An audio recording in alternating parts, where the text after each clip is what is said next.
Alors, les personnels administratifs, techniques, scientifiques représentent 22 000 personnes au sein de la police nationale, ce qui en fait la deuxième entité, on va dire, après les gardiens de la paix. Mais ce sont des personnels qui, bien souvent, vivent un mal-être parce qu'ils sont sous-considérés dans la police, ils sont méprisés par l'administration policière.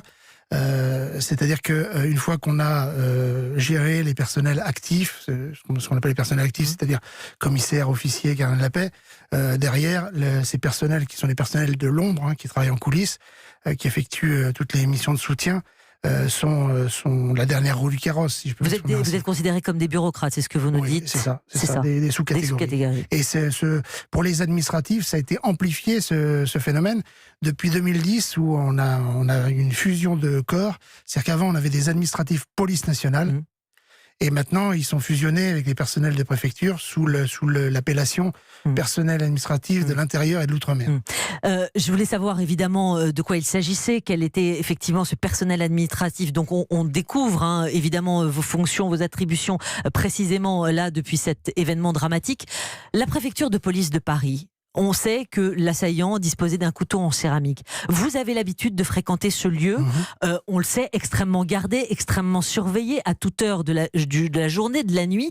Comment cela est possible? Un couteau céramique, ça, c'est pas détectable? Alors déjà, un couteau céramique, c'est difficilement détectable, mais je pense que, l'enquête en dira plus, mais je pense que de toute façon, un personnel qui a 20 ans d'ancienneté et qui dispose d'un badge d'accès, puisqu'en plus, si c'est la DRPP, la DRPP, c'est la direction du renseignement de la préfecture de police de Paris. Exactement, et il y a un accès particulier, c'est-à-dire qu'il faut rentrer dans la préfecture de police, et ensuite, il y a un couloir particulier pour la DRPP.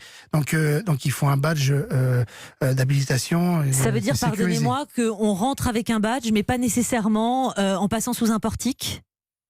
C'est-à-dire que ça sonne pas, on ne fait pas sonner son téléphone portable, enfin ses clés, etc. On n'enlève pas tout ce qu'on a dans la poche. Je pense que c'est une précaution supplémentaire pour pas être détecté.